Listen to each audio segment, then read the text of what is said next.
Post-war Wichita was thriving. Fueled by years of military aircraft production, Wichita in 1950 was on the rise, at least for most of the city's 170,000 people.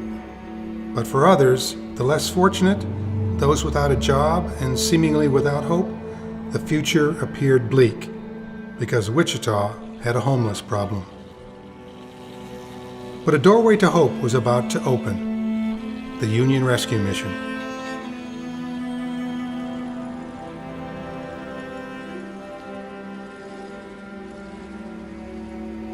That first year was difficult.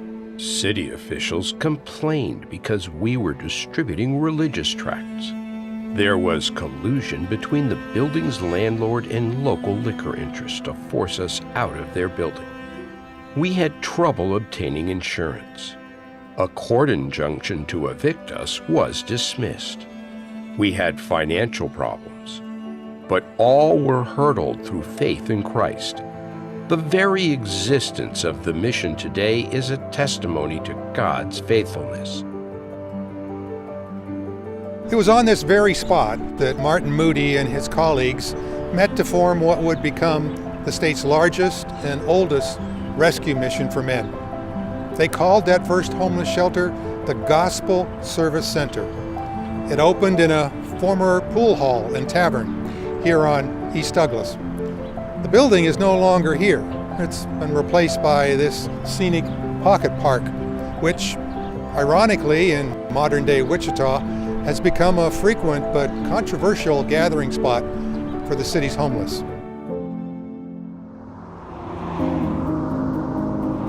That early Wichita shelter was patterned after the city mission movement that began in Europe in the 1850s and came to America years later. Ministry to the homeless was pioneered by men like Scottish evangelist David Naismith and Jerry McCauley, who is credited with founding the Bowery Mission in New York City, now the largest shelter in the U.S. Their street ministry became known as the soup, soap, and salvation business because of the practice of providing food, shelter, and a gospel message to vagrant and drunken men off city streets. Many early rescue missions drove wagons through the town with musicians aboard, appealing to the wayward men to come to the mission for good food and good fellowship. Some of the passengers that they would attract were so intoxicated that they would eventually slip off the back of the wagon, thus giving rise to the popular expression for an alcoholic's relapse. He fell off the wagon. In that era, rescuing the homeless was primarily a men's ministry, organized by men for men, but not so here in Wichita.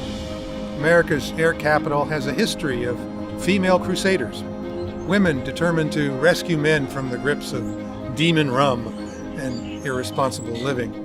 Just across the street from this park is a statue of Carrie Nation, the radical standard bearer for the temperance movement, which so violently opposed alcoholism. She described herself as a bulldog running along at the feet of Jesus, barking at what he doesn't like. Carrie once barged into a Wichita saloon, brandishing a hatchet, and took swings at the startled patrons. The Union Rescue Mission also traces its origins to a woman by the name of Miss Ladeau. Little is known about this key person in the mission's history. Even her first name is a mystery to us. Miss Ladeau had reason to call on the business owners on East Douglas, then a rather shady part of town. She was appalled by the condition and number of homeless men she saw who were drunk and sleeping in back alleys and public land. In the fall of 1950, Miss Ladeau made an impassioned plea to the Christian Businessmen's Association of Wichita to do something for the homeless men on East Douglas. After meeting with her, we could see that there was a need for such a mission. At the close of the meeting, we had a round of prayer, and the Lord was surely there with us. As we rose from prayer, I said, "Let us start something, even if it has to be in a tent." They did better than a tent. with help from local churches, they secured a building and welcomed their first homeless soul on Labor Day 1950. The Gospel Service Center name was soon dropped, and the building, here at 603 East Douglas, became known as the Union Rescue Mission.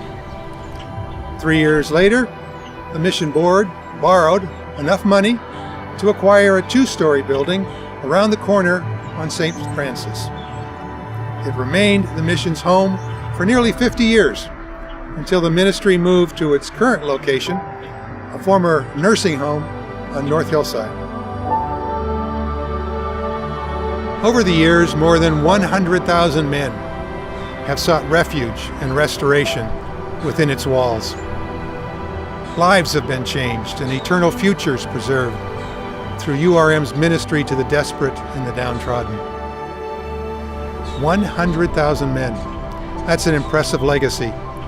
A history of hope served up every night because of one unstoppable woman whose heart ached for the homeless in Wichita. We are forever indebted to that matron of the mission. Thank you, Miss Ladeau.